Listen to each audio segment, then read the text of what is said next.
நாகரிகத்தில், மொழி சிறப்பில், இலக்கிய சிறப்பில் எல்லோருக்கும் இவ்வளவு முன்னோடியாக இருக்கக்கூடிய நாங்கள் ஹிந்தியை பிடித்து கற்றுக்கொள்வதற்கு எங்களுக்கு ஒன்றுமே இல்லை என்பதற்காகத்தான் இதையெல்லாம் சொல்ல வேண்டியிருக்கிறது.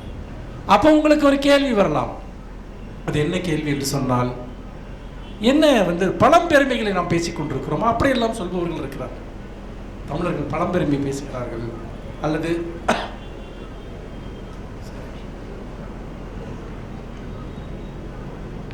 அதாவது தமிழர்களை கிண்டல் செய்வதற்காக சில பழமொழிகள் எல்லாம் உருவாக்கப்பட்டிருக்கின்றன. அதில் ஒன்று பரவலாக எல்லோருக்குமே தெரியும். அதாவது முதல் குரங்கு தமிழ் குரங்கு தான் என்றெல்லாம் கேலியாக சொல்வதை நாம் பார்த்திருக்கிறோம். நான் கூட சிறு வயதில் அது ஏதோ ஒரு கேலியாக சொல்லப்படுகிறது என்று நினைத்தேன். அதெல்லாம் ஒரு மிகப்பெரிய அரசியல். ஞானக்கூத்தன் ஒரு கவிதையை சொல்வார், எனக்கும் தமிழ் தான் மூச்சு, அதை பிறர் மேல் விடமாட்டேன் என்று. நாங்கள் யார் மேலும் தமிழ் மூச்சை விட்டதே கிடையாது. மற்றவர்கள் தான் தமிழ் மூச்சை மட்டுமல்ல, அவர்களுடைய மொழியினுடைய மூச்சை மட்டுமல்ல, வேறு எதையோ நம் மீது விட்டிருக்கிறார்கள். நாம் அதை தான் போராடி கொண்டிருக்கிறோம். நாங்கள் யார் மீதும் தமிழ் ஆதிக்கம் செலுத்தியது கிடையாது. தமிழை படிக்க வேண்டும் என்று நாங்கள் யாரையும் வற்புறுத்தியதும் கிடையாது. ஆனால் என்ன பிரச்சனை என்று சொன்னால், தமிழர்களுடைய தொன்மை, நீங்கள் வரலாற்றை நீங்கள் எடுத்துக்கொண்டு பாருங்கள். உலகத்தின் முதல் கப்பற்படையை தமிழ்நாட்டு அரசுகள் கட்டியிருக்கிறார். நம்முடைய கோயில்களை எடுத்துக்கொள்ளுங்கள். அவை வழிபாட்டு தலங்களாக மட்டுமல்ல, திராவிட கட்டிடக்கலையினுடைய மிகப்பெரிய உயரிய உன்னத சாட்சியங்களாக நம்முடைய கோயில்கள் இருக்கின்றன. அதோடு மட்டுமல்லாமல் சங்க இலக்கியத்தை எடுத்துக்கொள்ளுங்கள். சங்க இலக்கியத்தில் இருக்கக்கூடிய எத்தனை விதமான வகைகள், அகம், புறம், திணை என்று பல்வேறு விதமான நிலைகளில் வாழ்விகளை தொடர்ந்து பேசிய, இன்னும் சொல்ல போனால் பிறப்புக்கும் எல்லா உயிர்க்கும் என்கிற ஒரு பிரகடனத்தை 2000 வருடங்களுக்கு முன்பு ஒருவன் இந்த உலகத்திற்கு சொல்கிறான், பிறப்பால் அனைவரும் சமமானவர்கள் என்று. இந்த உணர்வை அடைவதற்கு ஐரோப்பாவிற்கு கிறிஸ்துவுக்கு பிறகு 17 நூற்றாண்டுகள் ஆயின, 18 நூற்றாண்டுகள் ஆயின. 2000 வருடங்களுக்கு முன்பு ஒருவன் சொல்கிறான் பிறப்புக்கும் எல்லா உயிர்க்கும் என்று. அப்படி என்று சொன்னால் நான் ஏன் தமிழன், தமிழ் இலக்கியம், தமிழ் நிலம் என்கிற பெருமைகளை நான் ஏன் நெஞ்சில் தாங்கக்கூடாது? எந்த பெருமையும் இல்லாதவர்கள், எந்த பெரிய வரலாறும் இல்லாதவர்கள் தங்களை உயர்த்தி பிடிக்கிற போது நீங்கள் எதை வேண்டுமானாலும் எடுத்துக்கொள்ளுங்கள். மரபு சார்ந்த விஷயங்களில் நமக்கென ஒரு பண்பாட்டு வாழ்வியல் இருந்தது. ஒரு மிகப்பெரிய நகர்ப்புற கலாச்சாரத்தை நாம் உருவாக்கினோம். நாம் இங்கு கீழடியில் நாம் கண்டறிகிற ஒரு மிகப்பெரிய உண்மை என்னவென்று சொன்னால், நகர்ப்புற நாகரிகம் தமிழர்களிடையே அவ்வளவு காலத்திற்கு முன்பே வளர்ந்தோக்கி இருந்தது என்பது. இரும்பை கண்டுபிடிப்பது, நகர்ப்புற நாகரிகம் இருப்பது, இரும்பினாலான கருவிகளை வைத்திருப்பது எல்லாம் எதை குறிக்கிறது என்றால், வேட்டையாடி வாழ்கிற சமூகத்தில் இருந்து மனிதர்கள் கூட்டாக ஒரு இடத்தில் தங்கி நாகரிக வாழ்க்கையை வாழ்ந்தார்கள் என்பது. அதோடு மொழியினுடைய பயன்பாடு. 3000 ஆண்டுகளுக்கு முன்பு கண்டுபிடிக்கப்பட்ட அந்த மண்பானைகளில் எழுத்து வடிவங்கள் இருக்கின்றன, தமிழ் எழுத்தினுடைய வடிவங்கள். அப்படி என்றால் 2000-3000 வருடங்களுக்கு முன்பே மொழியினுடைய எழுத்து வரி வடிவத்தை கண்டுபிடித்திருக்கிறார்கள், இரும்பை கண்டுபிடித்திருக்கிறார்கள், நகர்ப்புற கட்டுமானங்கள் இருக்கின்றன, தொழிற்சாலைகள் அங்கே இருந்திருக்கின்றன, கழிவுநீர் பாதைகள், வீடுகள் என ஒரு நகர்ப்புற நாகரிகத்தினுடைய அத்தனை சாட்சியங்களும் இருக்கின்றன. நண்பர்களே, இதை நான் வேறொரு விஷயத்தோடு ஒப்பிட விரும்புகிறேன். சரி, அப்படியே நம்ம 20ஆம் நூற்றாண்டுக்கு வருவோம், 21ஆம் நூற்றாண்டுக்கு வருவோம். தமிழ்நாட்டில் கிராமப்புறங்கள் எவ்வளவு சதவீதம் இருக்கிறது என்று நினைக்கிறீர்கள்? வட இந்தியாவில் கிராமப்புறங்கள் எவ்வளவு சதவீதம் இருக்கிறது என்று நினைப்பீர்கள்?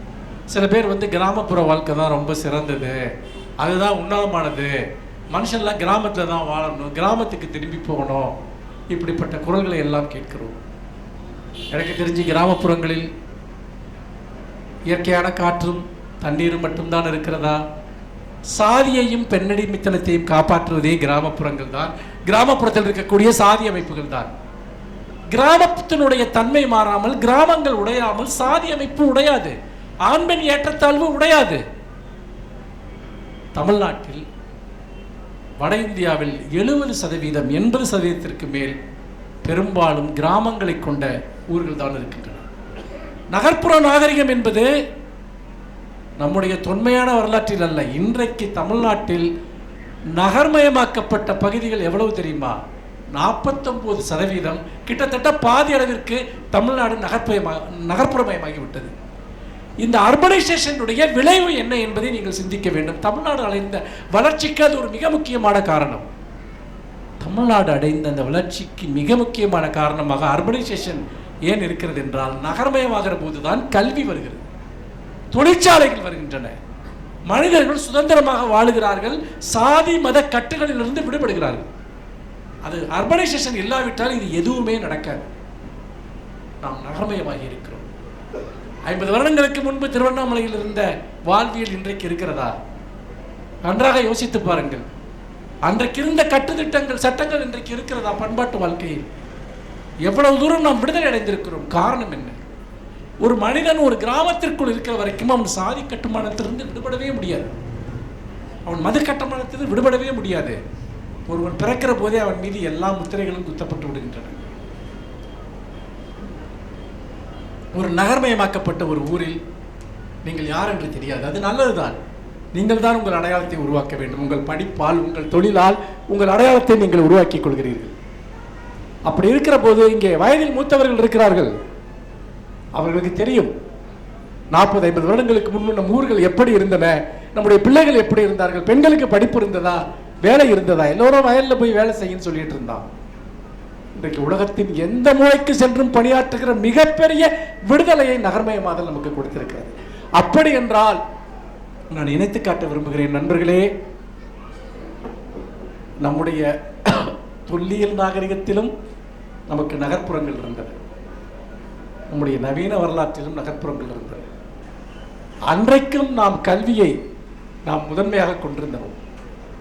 கல்வியை பற்றி திருவள்ளுவர் பேசுகிறார், கல்வியை பற்றி ஔவையார் பேசுகிறார், கல்வியினுடைய சிறப்புகளை பற்றி நம்முடைய மூதாதையர்கள் அவ்வளவு பேர் பேசிக் கொண்டிருக்கிறார்கள்.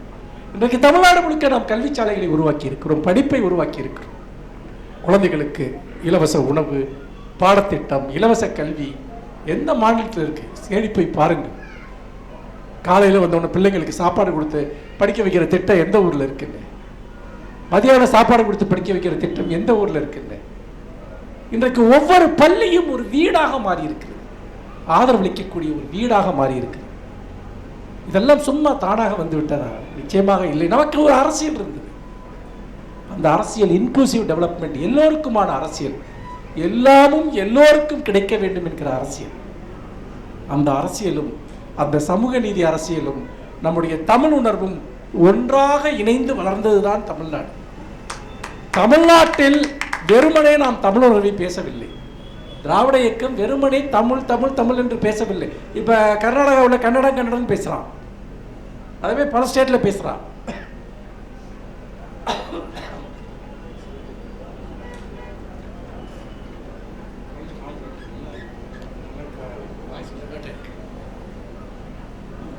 ஆனால் தமிழ்நாட்டில் நாம் வெறுமனே தமிழ் தமிழ் தமிழ் என்று தமிழ் வெறியை பரப்பிக் கொண்டிருந்தோமா? தமிழை எதற்கு பயன்படுத்தினோம் என்றால் சமூக நீதிக்காக பயன்படுத்தினோம். சமூக நீதி கொள்கைகளை எடுத்துச் செல்வதற்காக, தமிழர்களை ஒன்றாக்குவதற்காக, தமிழர்களுக்கான அரசியலை உருவாக்குவதற்காக நாம் தமிழை பயன்படுத்தினோம். நண்பர்களே, மற்றவர்களுடைய மொழி உணர்வுக்கும் மொழிப்பற்றுக்கும் நம்முடைய மொழிப்பற்றுக்கும் ஒரு பெரிய வித்தியாசம் இருக்கிறது. இங்கு தமிழ் உணர்விலிருந்து சமூக நீதியை பிரிக்க முடியாது, சமூக நீதியிலிருந்து தமிழ் உணர்வை பிரிக்க முடியாது. அதனால் தான் சொல்கிறேன், தமிழால் வாழ்ந்தோம் என்று நாங்கள் சொல்வது வெறுமனே தமிழை படித்தா வாழ முடியுமா? இல்லை.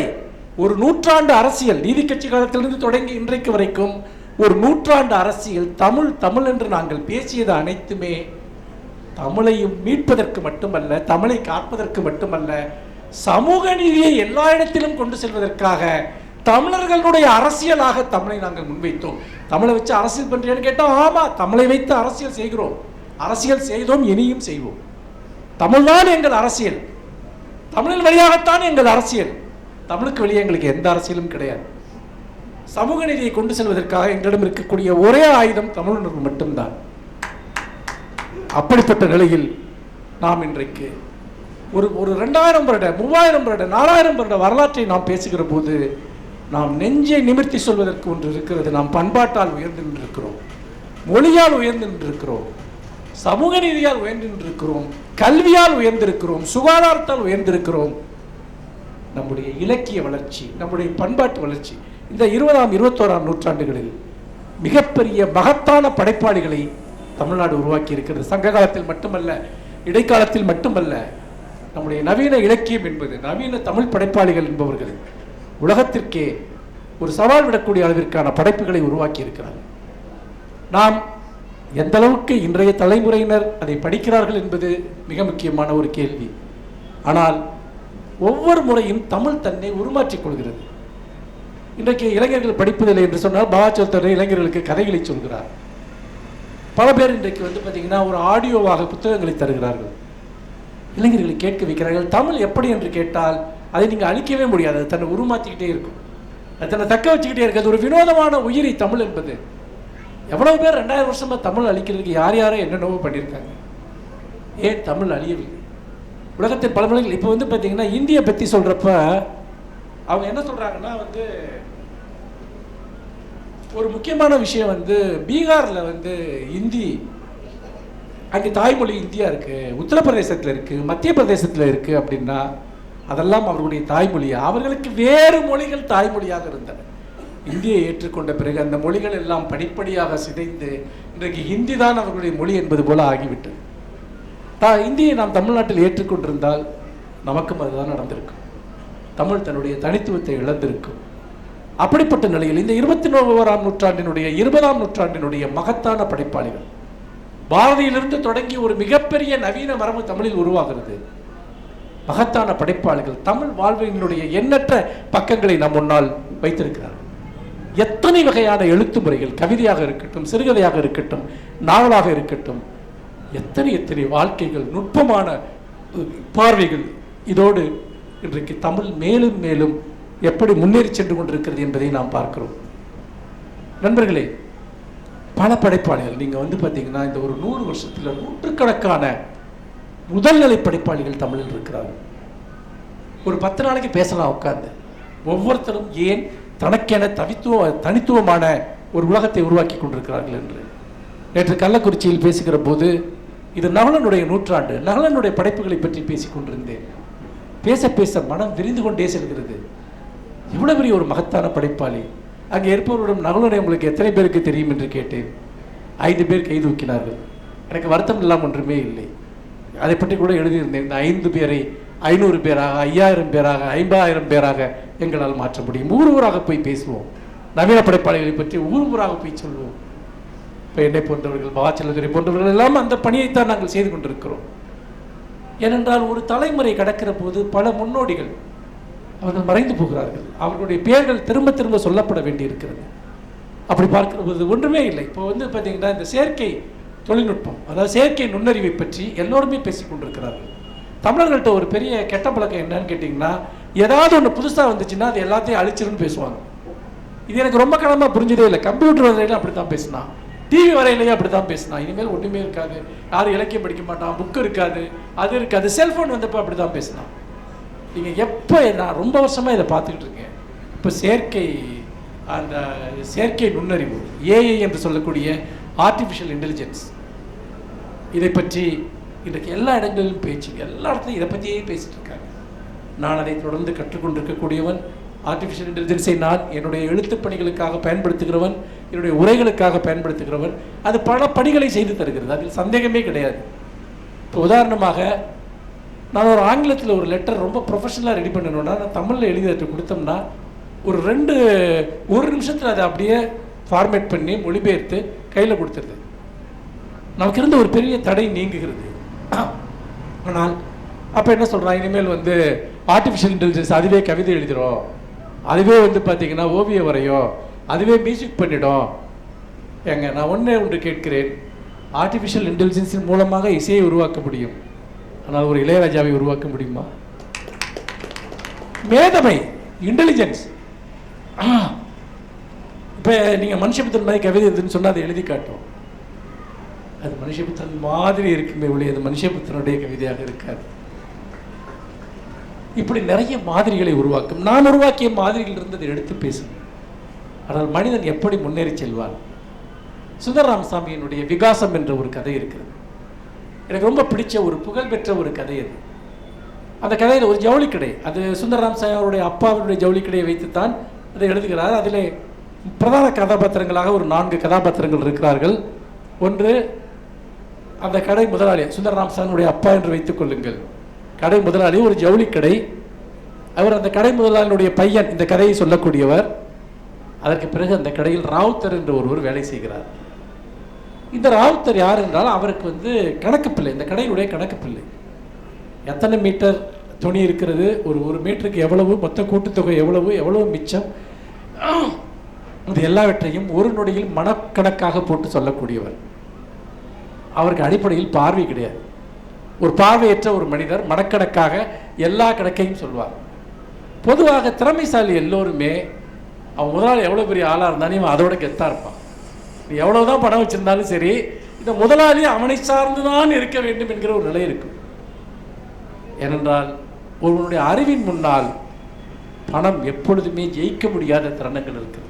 நம்மக்கிட்ட பணம் இருக்குன்னு நிறைய பேர் நினச்சிட்டு இருப்பான். அவன்கிட்ட ரொம்ப விசுவாசமாக இருக்க ஒரு ஆள் வேலையை விட்டு போனான்னா அவன் அப்படியே ஸ்தம்பிச்சு போயிடுவான் வந்துட்டு. இதை நான் நிறைய இடங்களில் பார்த்துருக்கிறேன். என்னுடைய அனுபவத்திலே அப்படி இருந்திருக்கிறது. யாரோ ஒருத்தர் 2 பேர் தான் அப்படி இருப்பான், 1000 பேர் வேலை செய்கிற இடத்துல கூட. அப்படி ராவுத்தர், அவருக்கு நிறைய வறுமை. அவர் எப்படி கணக்கு போடுகிறார் என்பதை எல்லாம் மிக அழகாக சுந்தரராமசாமி அந்த கதையிலே சொல்லி கொண்டு செல்வார். அப்படி பார்க்கிற போது அன்றைக்கு ஒரு நாள் ராவுத்தர் வந்து நிறையா துணிகள் வேலையை விட்டு நின்றுடுவார். திடீர்னு ஒரு நாள் வேலையை விட்டு நின்னோடனே அப்போ ஓணம் வருது, நிறைய சேல்ஸ் ஆகும், என்ன பண்ணுறதுன்னு தெரியாது. அப்போ உடனே வந்து இவர் ஏன் வேலையை விட்டு நின்னார்னா அதுக்கு ஒரு காரணம் இருக்கும். வீட்டில் இருக்கவங்களுக்கு இந்த ரம்ஜான் பண்டிகைக்காக ராவுத்தர் வந்து கடனாக துணியை நிறைய அவரே எடுத்து வைப்பார். எடுத்து வச்சுட்டு முதலாளி இதெல்லாம் கடனாக கொடுங்கன்னு தங்கிட்ட கேட்காமலேயே ராவுத்தர் அந்த துணியை எடுத்து வைப்பது முதலாளிக்கு பிடிக்கல. அது முதலாளிகளுக்கு என்று சில அகங்காரங்கள் இருக்கும். அது எவ்வளோ பெரிய ஒரு முக்கியமான ஆளாக இருந்தால் கூட, இல்லை ராவுத்தர் உங்களுக்கு கடன் ஏற்கனவே நிறையா இருக்குது, கொடுக்க முடியாது என்கிறார் அவர். கொடுக்க முடியாதுன்னு எனக்கு ரொம்ப கோவம் வந்துடுது. சரின்ட்டு கடையை விட்டு இறங்கி அவர் போயிடுறாரு. அடுத்த நாள் வேலைக்கு வர மாட்டார். ஆனால் அவருக்கு வேலைக்கு வரலைன்னா அந்த அளவுக்கு கணக்கு போடக்கூடிய யாருமே இங்கே இல்லை. உடனே ஓனர் வந்து அவருடைய மனைவி கிட்ட வந்து சொல்லி, நீ பையன் அனுப்பி ராவுத்தரை கடையை கூட்டுரு சொல்லி, இவர் போய் கேட்க முடியாது. அப்போ இந்த பையன் போகிறாப்புல இங்கே போயிட்டு ராவுத்தர்கிட்ட வந்து, இல்லை அம்மா அவங்களை கடைக்கு போய் சொன்னாங்க அப்படின்னு சொன்ன உடனே அடுத்த நிமிஷம் வந்துட்டு ரொம்ப சந்தோஷமாக இருந்துச்சு, வா தம்பி போகலான்னு அவர் கையை பிடிச்சிட்டு கடைக்கு கிளம்பிடுறாரு. அதுதான் மனிதர்களிடம் இருந்த ஒரு உறவு என்பது. ஆனால் முதலாளி உன் கொட்டத்தை என்னைக்காவது ஒரு நாள் நான் அடக்கிறேன் அப்படின்னு ஏன்னா தோத்து போகிறார் அந்த முதலாளி வந்து ராவுத்தர்கிட்ட. அவனை ரீப்ளேஸ் பண்ண முடியல. அப்போ அங்கே போய் உட்காந்து கொண்டு இருக்கிற போது அப்புறம் இதே மாதிரி போயிட்டுருக்கு. திடீர்னு ஒரு நாள் வந்து அவங்க வீட்டில் இருக்க எல்லாரும் வந்து, அந்த ராவுத்தர் வீட்டில் இருக்க எல்லாரும் நிறைய பிள்ளைங்க ஒரு வண்டியில் வந்து இறங்குறாங்க கடை முன்னாடி. என்னன்னா வீடு கடனுக்காக ஜப்தி பண்ணிடுறான். ஜப்தி பண்ண உடனே ஜப்திக்கு வந்து எல்லா பொருளையும் எடுக்கிறான். ராவுத்தர் அப்படி கதறார், என்ன பண்ணுறதுன்னு தெரியாமல். அப்போ இவர் கடை ஓனர் என்ன பண்ணுறாருன்னா ஒரு லாயரை பார்க்க போகிறார். போய் அடுத்த நாள் பணம் கட்டுறதுக்கு ஏற்பாடு பண்ணிட்டு வர்றாரு. அப்போ வீடை ஜப்திக்கு கொண்டு வர வேணான்னு. ஆனால் அடுத்த நாள் ராவுத்தர் வேலையை விட்டு வரல, வேலைக்கு வரல. என்னன்னு கேட்டேன்னா அதுக்கு முன்னாடி இன்னொரு முதலாளி ஒருத்தர் என்ன பண்ணுறான்னா நான் பணம் கட்டுறேன்னு சொல்லி இவர் வேலைக்கு என்கிட்ட வான்னு கூப்பிட்டுக்கிறான். இது இந்த முதலாளிக்கு தெரிஞ்ச உடனே பயங்கரமாக வந்து டென்ஷன் ஆகிடுறாரு. கடையில் ஒருத்தர் கோலப்பண்ணு ஒருத்தர் வேலை செய்வான். அவன் போய் ராவுத்தரைக்கு போய் கடையிலேருந்து தூக்கி சைக்கிள் கேரியில் வச்சு கூப்பிட்டு வந்துடுவான். நீ என்ன முதலாளி போய் உன்ட்ட பேசிட்டு வந்திருக்காரு லாயர்கிட்ட, நீ எப்படி இப்படி பண்ணலாம் அப்படின்னு. ஆனால் ராவுத்தருக்கு வேற எங்கேயும் போக முடியாது, இந்த முதலாளிக்கு அவனை விட்டால் வேற ஆள் கிடையாது. இது ஒரு விதமான லவ் ஹேட்டட் ரிலேஷன்ஷிப். இது இப்படி இருக்கு. இப்படி இருக்கிறப்போ அப்பவும் சொல்றாரு, இந்த ராவுத்தருடைய கொட்டத்தை நான் அடக்கிறதுக்கு என்னைக்காவது ஒரு நாள் எனக்கு நேரம் வரும். அப்படி ஒரு நேரம் வந்துடுது. என்னன்னா இவர் பம்பாய்க்கு போகிறப்ப அப்போ தான் ஒரு புது மிஷின் வந்திருக்கு. அதை வாங்கிட்டு வர்றாரு, ஒரு கையளவு மிஷின், கால்குலேட்டர்.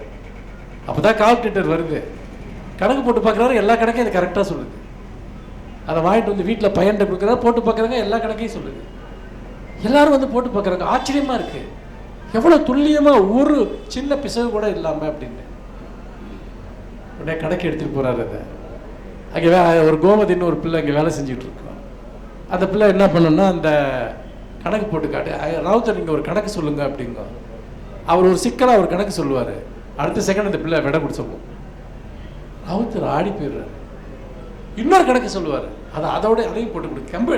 கால்குலேட்டர் தானே போடுது. கணக்கு போட போட ராவுத்தர் வாய் விட்டு அழ ஆரம்பிச்சிடுறாரு. இந்த பிள்ளைக்கு எப்படி இதெல்லாம் தெரியணும்னு இந்த கால்குலேட்டர் கையில் கொடுக்குறாரு. அது அப்படி தடை பார்க்குறாரு. இதா சொல்லுது அப்படின்ட்டு அவருடைய வாழ்நாளில் ஒட்டுமொத்த விஷயமும் வீழ்ச்சி அடைந்தது போன்ற ஒரு மனநிலையை அவர் அடைகிறார். அதுக்கப்புறம் அடுத்த நாள்லேருந்து யாரும் ராவுத்தர்கிட்ட கணக்கு போட சொல்லலை. அவர் பாட்டுக்கு வந்து இப்படியே உட்காந்துருப்பார். இப்படி போயிட்டுருக்கு. திடீர்னு ஒரு நாள் வந்து உள்ளேருந்து ஒருத்தர் சொல்கிறான், ஏதோ ஒரு கணக்கு சொன்னோன்னே ராவுத்தர் அவன் வந்து பார்த்திங்கன்னா மொத்தமாக கொடுத்தது 22 சென்டிமீட்ரு, ஆனால் 21 சென்டிமீட்டர் தான் சொல்கிறான் அப்படிங்கிறப்ப அதை கால்குலேட்டருக்கு தெரியாது இல்லை. கண் பார்வை இல்லாத ஒரு மனிதன் எப்படி இதை வந்து பார்த்தீங்கன்னா அவன் 22 சென்டிமீட்டர் கொடுத்ததை அவன் 21 தான் சொல்கிறாங்கிறத கண்டுபிடிக்கிறார். இவருக்கு முதலாளிக்கு ரொம்ப அதிர்ச்சி ஆகிடும், என்னடா இப்படி இருக்குது அப்படின்ட்டு. அதுக்கப்புறம் இன்னொரு கஸ்டமர் வர்றப்போ ஒரு நாள் அவர் வந்து 10 வேஷ்டி கேட்குறாரு. ஆனால் 7 வேஷ்டி தான் இருக்குன்னு அந்த வேலை செய்கிற ஆள் எடுத்து கொடுக்குறான். ராவுத்தர் சொல்கிறார், உள்ள 10 வேஷ்டி இருக்கு, அவன் 3 வேஷ்டி இருக்கிறத மறந்துட்டு 7 வேஷ்டி தான் கொடுக்குறான் அப்படின்ட்டு. கால்குலேட்டர் சொல்லுமா அதை எல்லாவற்றையும் அப்சர்வ் பண்ணிட்டே இருக்க. ஆனால் கூட திரும்ப கணக்கு போடுறதுக்கு ஒரு பொறுப்பை கொடுக்கறதுக்கு முதலாளி தயாராக இல்லை. அதுதானே அவன் பவரை பிடிக்கிட்டான்னா அவன் அப்படியே பொட்டி பொம்மா இருப்பாங்கிறது தான் ஐடியா. ஒரு நாள் சொல்கிறார், இவர் கணக்கு சொல்லவே மாட்டார். ஒரு நாள் காலையில் சொல்கிறார், முதலாளி இன்னைக்கு வந்து நம்ம கரண்ட் பில்லு கட்ட வேண்டிய நாள் கிராஸ் ஆகிடுச்சு, இன்னைக்கு கட்டலையா அப்படின்னு. ஆமாம் இல்லை மறந்துட்டேன் அப்படின்னு. அப்புறம் சொல்கிறாரு, இன்கம் டேக்ஸ் பில்லு வந்து நம்ம இன்னைக்கு கட்டணும், அது உங்களுக்கு மறந்துடுச்சாரு. இது எதுவுமே ராவுத்தர் இது வரைக்கும் சொல்லாத, அவர் தலையிடாத ஒரு விஷயம். முதலாளி சொல்கிறார், ராவுத்தர் வந்து கணக்கு பிள்ளை இல்லை மேனேஜர் அப்படின்ட்டு. நண்பர்களே, இதற்கும் நான் சொன்ன செயற்கை நுண்ணறிவுக்கும் ஒரு தொடர்பு இருக்கிறது. என்ன தொடர்பு என்றால், இந்த மனுஷன் ஏற்கனவே செஞ்சுக்கிட்டு இருந்த ஒரு வேலையை ஒரு மிஷின் எடுத்துக்கிடுச்சுன்னா மனுஷன் அதை தாண்டி வேற ஒன்று பண்ணுவோம். அதை தாண்டி வேறொன்று செய்யக்கூடியவன் தான் மனிதன். காலம் காலமாக மனித குலம் அப்படித்தான் பரிணாமம் அடைந்து வந்திருக்கிறது. நான் நிறைய இளைஞர்களிடம் பேசுகிற போது சொல்வேன், எந்த தொழில்நுட்பத்தையும் கற்றுக்கொள்ளுங்கள், ஆனால் எந்த தொழில்நுட்பமும் உங்களை விட அல்டிமேட்னு நீங்கள் நினைக்காதீங்க. அதை தாண்டி உங்களுக்கு ஒரு மிகப்பெரிய பங்கு இருக்கிறது, பாத்திரம் இருக்கிறது என்பதை நீங்கள் மறந்து விடாதீர்கள் என்பதுதான் அதனுடைய அடிப்படையான விஷயம். அப்படி பார்க்கிற போது தமிழ் மொழி, தமிழ் வாழ்க்கை, இதை பற்றி சொல்வதற்கு எத்தனையோ கதைகள். இங்கு எனக்கு நேரம் இல்லை. வேறு சில திசையில் என்னுடைய பேச்சு சென்று விட்டதால் என்னுடைய சில முக்கியமான இலக்கிய ஆசிரியர்களுடைய படைப்புகளை பற்றி எல்லாம் உங்களிடம் நான் பேச வேண்டும் என்கிற ஒரு தயாரிப்போடு வந்திருந்தேன். ஆனால் அதற்கான அவகாசம் இல்லை. நீண்ட நேரமாக இந்த நிகழ்வு சென்று கொண்டிருக்கிறது. நிறைவாக என்னுடைய ஒரு கவிதையோடு நான் இந்த உரையை நிறைவு செய்ய விரும்புகிறேன். நம்ம எல்லார் மனசுலையும் இருக்கக்கூடிய ஒரு மிக முக்கியமான, அடிக்கடி நாம் கேட்டுக்கொள்கிற பல கேள்விகளில் மிக முக்கியமான ஒரு கேள்வி இருக்கிறது. அது என்ன கேள்வி என்று சொன்னால், நாம ஏன் இப்படி இருக்கோம் அப்படிங்கிற கேள்விதான். இந்த கேள்வியை கேட்டுக்காத மனுஷனே கிடையாது. ஒவ்வொரு சந்தர்ப்பத்திலையும் நம்ம ஏன்டா இப்படி இருக்கோம், தனக்குத்தானே ஒரு சலிப்பு, தனக்குத்தானே ஒரு கசப்பு, நம்ம ஏன் இப்படி இருக்கோம், நாம் செய்ய தவறியவை அல்லது நாம் தவறாக செய்தவை அல்லது நாம் செய்ய வேண்டியது வேறு ஏதோ ஒன்று இருக்கிற போது நாம் செய்து கொண்டிருக்கக்கூடியவை, இதைத்தான் நாம் திரும்ப திரும்ப வாழ்க்கையில் இந்த சுய சலிப்பு என்று நான் சொல்கிறேன். இதை பற்றி ஒரு கவிதை எழுதியிருக்கிறேன். இந்த கவிதை ரொம்ப தனிப்பட்ட முறையில் எனக்கு மிகவும் பிடித்த கவிதையும் கூட. நீங்கள் இங்கிருந்து செல்லுகிற போது இந்த கவிதையில் இருக்கக்கூடிய சில வரிகளேனும் அது உங்கள் வாழ்க்கையை உங்களுக்கு நினைவூட்டி நாம் ஏன் இதையே செய்து கொண்டிருக்கிறோம் என்கிற கேள்வியை உங்களுக்கு எழுப்பும். அந்த கவிதையை இப்பொழுது நான் உங்களிடம் படிக்கிறேன். நாம் ஏன் இப்படி இருக்கிறோம், நாம் ஏன் இப்படி இருக்கிறோம்? சதா முணுமுணுத்துக் கொண்டு, எப்போதும் துணிகளை மடித்துக்கொண்டு, எதையாவது சுத்தம் செய்து கொண்டு, யாரையாவது சபித்துக் கொண்டு, எதையாவது அடைய முயற்சி செய்து கொண்டு, எதனிடமாவது தோல்வி அடைந்து கொண்டு, எப்போதும் நம்மை நிரூபித்துக் கொண்டு, நிறைய பேருக்கு டெய்லி அதே வேலை, எவன்கிட்டையாவது தன்னை ப்ரூவ் பண்ணணும் அப்படிங்கிறது. என்னத்துக்குடா ப்ரூவ் பண்ணணும்? எப்போதும் நம்மை நிரூபித்துக் கொண்டு, ஒரு சிகரெட்டை போல எரிந்து கொண்டு, தேவையற்ற பொருள்களால் நம் தனிமையை நிரப்பிக்கொண்டு, பொருள்கள் இல்லைன்னா மனுஷங்க செத்துருவானுங்க. எப்பெல்லாம் டிப்ரெஷன் வருதோ போய் எதையாவது வாங்குவான். தேவையற்ற பொருள்களால் நம் தனிமையை நிரப்பிக்கொண்டு, யாரிடமாவது நம்மை பிணைக்க முயற்சி செய்து கொண்டு, எவன் கூடவாவது போய் கனெக்ட் ஆகுறது. ஃபோன் எடுத்தால் 1 மணி நேரம் பேசுவான். எதுக்கு பேசுறேன்னா ஒரு டாப்பிக்கும் இருக்காது. யார் கூடவாவது கனெக்டடாக இருக்கணும். யாரிடமாவது நம்மை பிணைக்க முயற்சி செய்து கொண்டு, ஒரு அபத்தமான சினிமாவின் முதல் காட்சியை பார்த்து கொண்டு, ஃபஸ்ட்டு டே ஃபஸ்ட்டு ஷோன்னா அது வாழ்க்கையில் ஒரு பெரிய லட்சியம். என்னடா பார்த்தேன் வெளியே சொல்லவே மாட்டான், அப்படியே போவான். வந்துட்டு அப்படி கொடூரமாக இருக்கும் இந்த படம். ஒரு அபத்தமான சினிமாவின் முதல் காட்சியை பார்த்து கொண்டு, கடற்கரையில் கூட்டத்தோடு கூட்டமாய் நின்று கொண்டு, நம் குழந்தைகளை சந்தேகித்துக் கொண்டு, நம் வீட்டிலேயே திருடிக்கொண்டு, கண்ணாடியின் முன் சுயமைதனம் செய்து கொண்டு, மலிவான பொருட்கள் எங்கே கிடைக்கின்றன என எப்போதும் யோசித்துக் கொண்டு, பொறுக்கிகளுக்கு பயந்து கொண்டு, புகழுள்ள மனிதர்களை அனாவசியமாய் தெரிந்து கொண்டு, சில பேர் போய் பார்த்துக்கிட்டே இருப்பாங்க. ஆளுங்களை பாப்புலராக இருந்தானா அவனை போய் பார்ப்பாங்க, சும்மா போய் அவன் முன்னாடி நிற்பாங்க. இவனால அவனுக்கு எதுவும் ஆக போறதில்லை, அவனால இவனுக்கு எதுவும் ஆக போறதில்லை. புகழுள்ள மனிதர்களை அனாவசியமாய் தெரிந்து கொண்டு, சதா ஏதேனும் ஒரு நோயை பற்றி பேசிக்கொண்டு, நீங்க யார்ட்டையா வாயை தொடங்க வந்துட்டு எடுத்தோன்னு ஏதாவது வழி